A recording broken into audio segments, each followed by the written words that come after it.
Hey everybody, this is going to be a long video. I'm just going to tell you that in advance. So I hope you'll stick around for the whole thing. If you don't, that's okay. So one thing I wanted to talk about, I've been reminded by life that every day is sacred.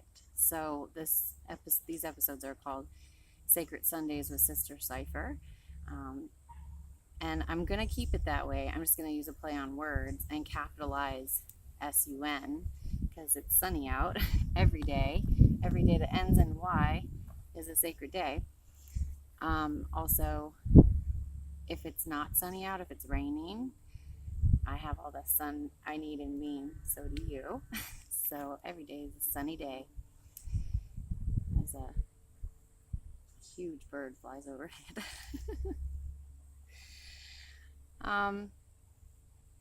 I have a bunch of notes, so I'm going to keep looking at them. I might end up breaking this up.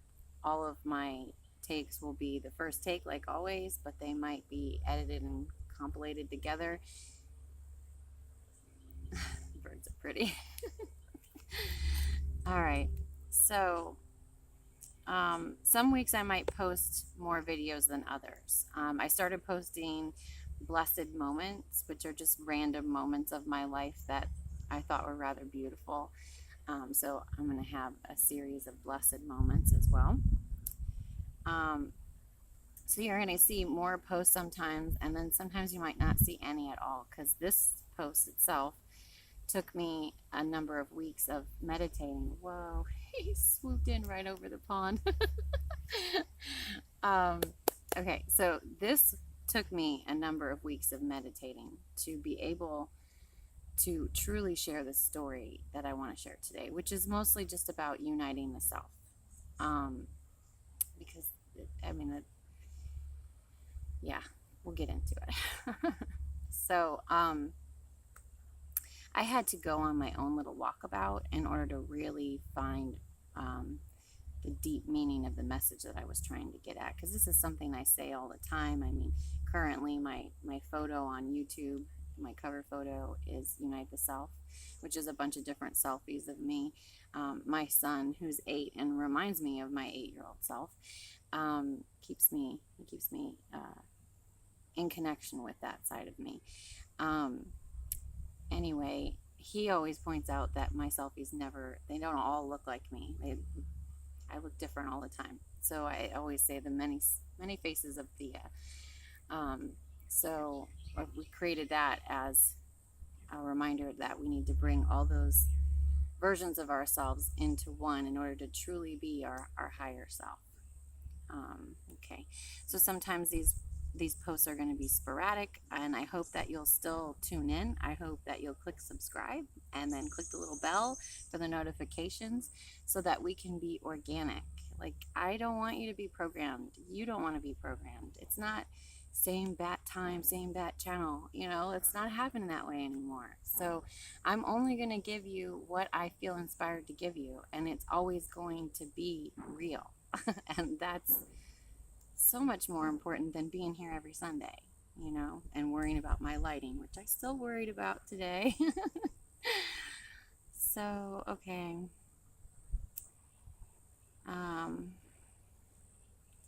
All right, so today I also wanted, besides talking about uniting the self, in the way that we unite the self is through the power of play, at least for me. The shamanic journey makes your life very dreamlike. And the things that you avoid because of fear, or you think people might judge you, or whatever your reasoning is for avoiding things, thinking, oh, I can't have that, that's not for me, I'm not meant for that. Whatever your reasoning is, whatever your rationale is, you're creating obstacles in your life. You're manifesting the life that you have by telling yourself you can't have those things. And so when you allow love in, and you allow yourself to live in joy, not just enjoy like E-N, joy, I-N, joy, live in joy, fill your life with joy, and more of that will come into you. So it gets to a point sometimes where honestly, I've had moments where I've picked up my old cycles and self-sabotaging behaviors because it gets so dreamlike that I'm like, is this really happening? Am I really getting all these things I ever wanted? And then it's like, pinch me, pinch me. So let me do something self-sabotaging so I can have some pain in my life, because I don't feel alive, even because it's so beautiful at times. Um, I mean, always, even when it's not. So I understand why we get in those cycles. They're comfortable, they're familiar. So, I guess what I'm getting at is that we create our reality, and our avoidance behaviors create the obstacles that feel like the universe is telling us we can't have these things, because the universe is not telling you that. You're telling you that. And allowing love in, whether you think you deserve it or not, is the only way to living heaven on earth. So let it flow. Okay. Okay, so one of the other things I like to talk about is the fact that we should let go of things. Like, yes, you should let go of things, but it's okay to have things. It's okay to have people in your life that you love. The point is to not hold on to them in the sense that, like, they can't be themselves, or they can't go do what they want to do, or live their life the way they want to live, because it would somehow affect how you feel about yourself. Like, we can't do that to other people or ourselves. And I went a time without, I've kind of been trying to decide where I want to place myself as far as a home, but everywhere is home. So for a period of time, I didn't have like a regular bed, and I loved taking baths, and I didn't have those things. And whenever I would want a bath really bad, or a bed really bad, I would think I would do things, because someone would be like, oh, you can come use my bath, right? And that would be great, but like, was I sacrificing parts of myself and distracting myself from the true focus, the true purpose, my purpose, just because I wanted to go take that bath? Was I paying a price for that bath? So my point is don't ever want anything so much that you distract yourself from the higher goal. But it is okay to have lots of beautiful things. I hope that you do have lots of beautiful things in your life, and lots of beautiful people, and that it all flows organically. Okay. So on this week's walkabout, I guess it probably wasn't over the last 10 days. I went to a sweat lodge, and I did that experience, which was intense. And I want to build a sweat lodge on the property. So I went to a sweat lodge, and in the sweat lodge, I faced, darkness and fear, and something in me made me want to get out of the sweat lodge and instead go sit by the fire. And I've always been so comfortable in the dark that it was rather interesting that I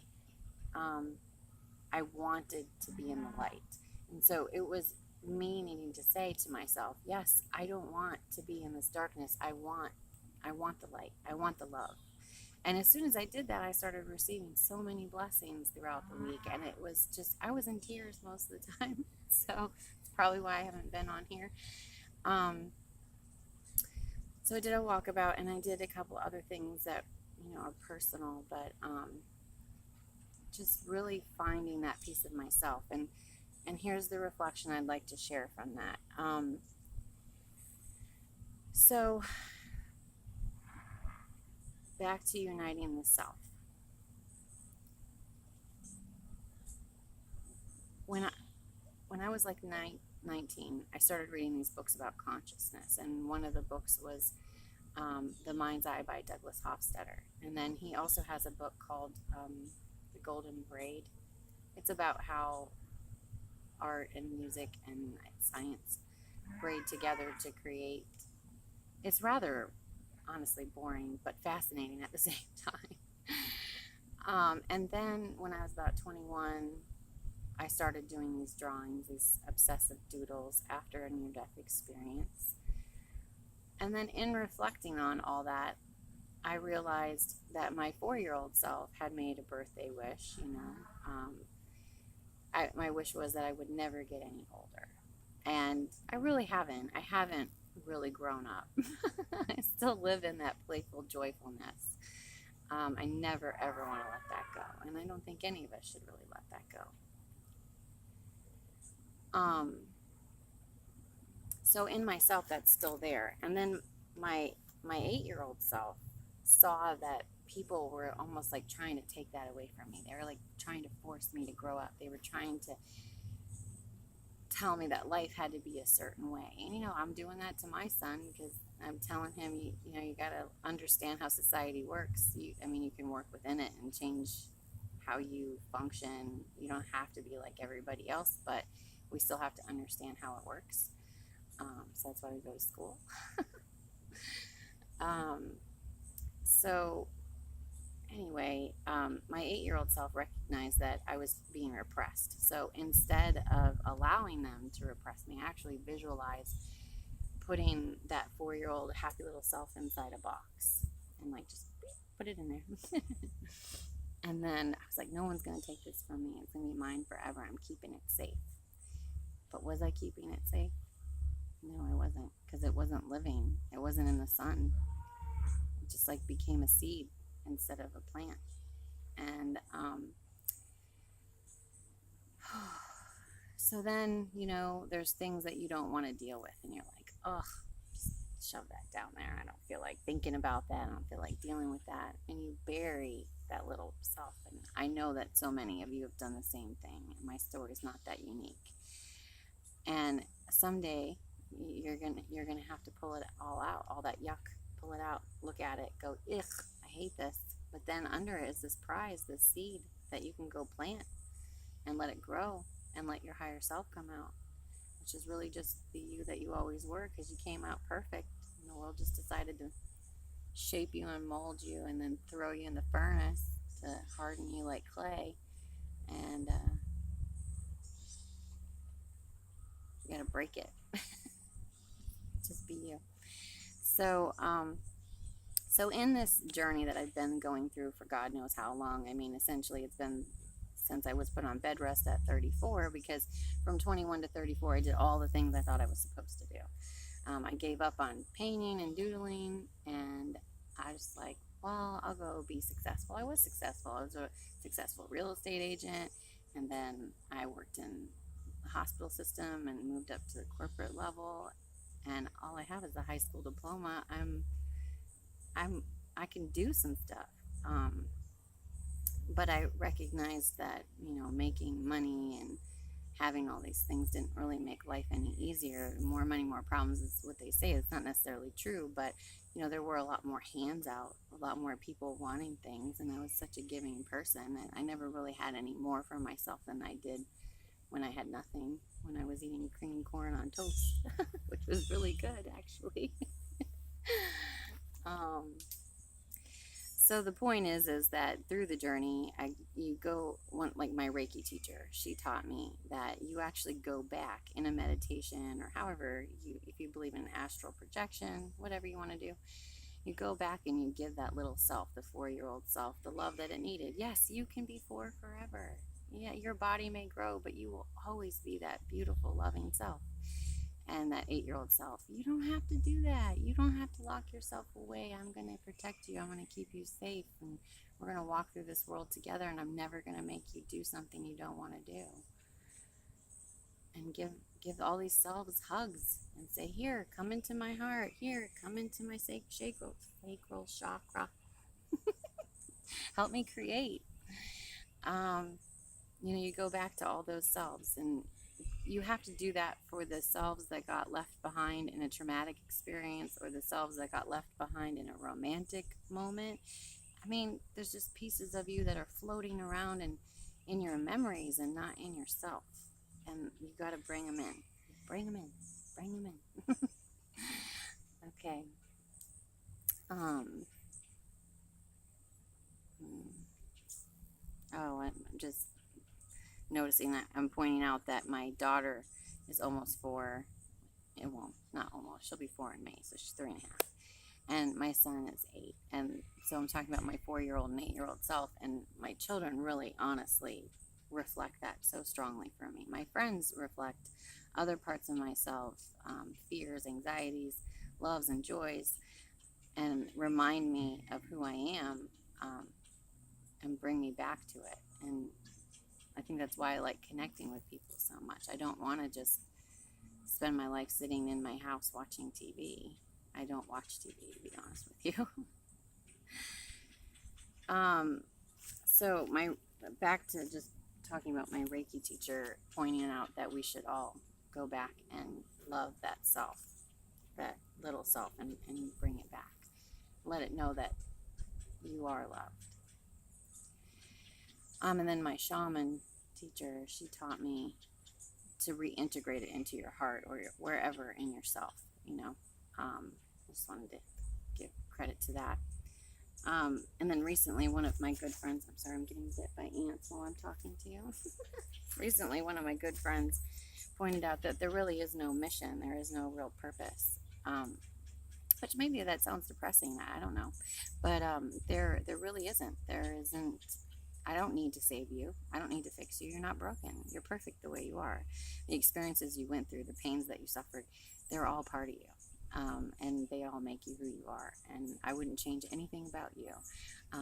All I want you to do is love yourself. And I want to show you how to do that by being playful. And actually, it was funny because when I was on my way out here, my mom was like, I think you just like flirting. And I'm like, what do you mean? And she's like, it's like you're flirting with life. And I'm like, yeah, it is. I am flirting with life. Be playful in it. It's beautiful. Why not? Right? So then the last point I have on here is that uniting the self is a little bit like, I love that movie, Heart and Soul. I don't know if anyone else feels that as much as I do. But Robert Downey Jr. has imaginary friends. And they're like ghosts that passed away at the same time that he was born. And they were connected to him because they needed to use him to finish something before they left. So yourself is a lot like that. Your 4-year-old self, your 8-year-old self, your teenage self, your whatever, whoever all these traumatic experiences or romantic experiences happen, they're all following you, saying, hey, I need to resolve something. And you're saying, I don't want to think about that. I'm just going to go to work, come home, make dinner, have a little bit of fun, maybe, and then go to sleep, and then get up and do it all over again. And maybe on the weekend I'll go to Home Depot. I don't know if there's enough time. Sorry, I had to do that. It's from old school. So anyway, so you can't run from yourself. You can't avoid yourself. You can try, but it's not going to get you anywhere. It's only going to keep creating this problem, and it's not even really a problem, but you can have heaven on earth if you just face yourself. Go within, resolve these issues that are deep within you, and face them. Actually, I want to read this specifically because I really like what I wrote. So,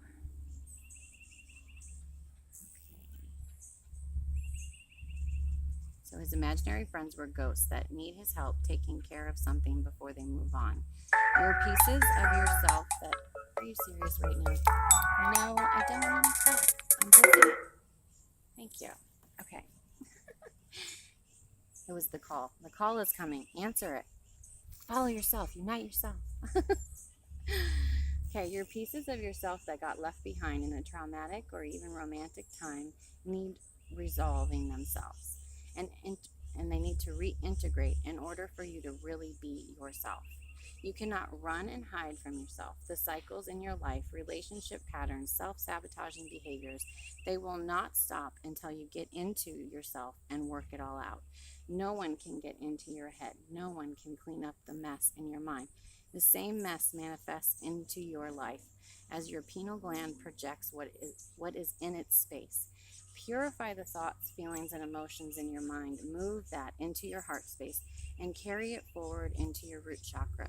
Transcend the fight or flight in your root chakra into face it and free it. Only then you can move into your true soul self source. There really is no purpose or mission, like a good friend recently reminded and reflected to me. But if there were, it might be to unite the self so you can be, so you can just be you. Sounds simple and complex at the same time. Some of the best things are that way. So, I'm just sharing this because this was one of my first patterns that I ever drew on a big canvas. I don't know if you can see it, but I seriously brightened my hair. You can see that? It's like, woo, bright. I don't know. It's too... I'm going to have to show you guys the back later. Not my hair. The backyard where I want to build the nowhere land. My little Earth Day spa retreat. You're going to love it. I want to have a sweat lodge and all these deprivation tanks. Ooh, that would be fun. Like one of those ones where you don't see anything. You're just completely in yourself. My favorite one, we have all these sliding glass doors, and I want to build an enclosure and then get a jacuzzi, because if you could move it, people give them away for free all the time on Craigslist. And I want to make it a saltwater jacuzzi, and then I want to have like grapevines and all these things in it, like a little oasis, and then chameleons. It's like, you know, the womb of the earth. You come out reborn. Anyway, those are just my two favorite ideas. But I've got a bunch, and I can't wait to share it. If you want to camp, I can do that right now. I cleared some space. We can set up some tents and camp and just dream away. I'm building this for events and sessions so that other people can use it, so that I can use it. Anyway, lots of love, everybody. Happy sourcing.